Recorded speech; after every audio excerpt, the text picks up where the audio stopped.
Hello, I'm Dr. Owen, a medical doctor and chemist, and welcome to this video explaining the differences between brown fat and white fat, and how accumulating and activating the brown stuff may help you keep off the white stuff.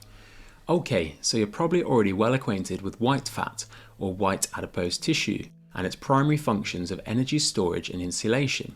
And most of us have first-hand experience of how easy it is to amass the stuff. It's also worth pointing out that it secretes a wide variety of hormones listed here. As for brown fat, or brown adipose tissue, aka BAT,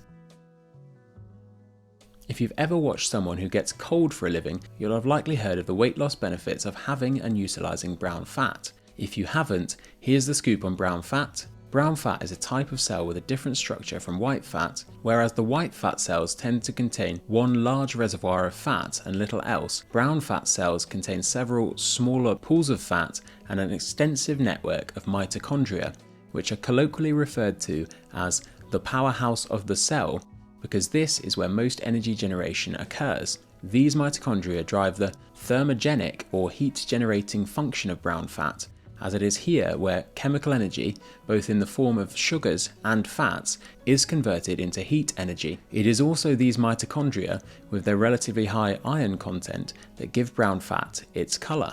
So, where does brown fat come from? As newborns, we all have relatively high amounts of the stuff because at this stage of our lives we have barely any insulation and have a high body surface area relative to our body weight, meaning that it's very easy for us to radiate a lot of heat out, so we need to work hard to generate enough heat to stay warm. As we age, we build up our insulation and our brown fat stores tend to diminish, and some of these brown fat cells become white or whitish. This sounds like bad news because having less brown fat reduces our calorie expenditure, but the excitement comes in the knowledge that we can, through various means, influence the opposite change and induce the browning of white adipose tissue, thus increasing our daily calorie expenditure and hence making it easier to attain and maintain a healthy lean body than would otherwise be the case. Okay, so we've covered what brown fat is and why you might wish to increase your levels of it. Here are 3 scientifically proven ways of doing just that. 1. Cold exposure. Naturally, getting cold activates tissues that generate heat. Cold showers or spending time outside of climate-controlled environments are both effective for this. Just take it slow and have a safe exit strategy. What's particularly exciting is that the hormonal signalling to turn brown adipose tissue on comes before we reach a temperature so cold that we start shivering. So, you don't need to suffer extreme cold to reap some cold exposure reward in terms of activation of brown adipose tissue. 2. Exercise. Physical activity boosts blood levels of irisin. One role is to signal to white fat to become more brown fat-like, which leads to the formation of so-called beige fat. This behaves somewhat like brown fat, burning sugar and fat molecules for energy, but also a little like white fat, storing fat for a rainy day. 3.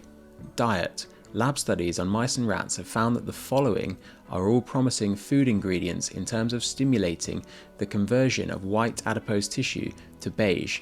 Capsaicin or capsicum, found in chili peppers, ursolic acid, found in apples, basil, thyme and rosemary, and curcumin, found in turmeric, which in turn is often used in many curry dishes.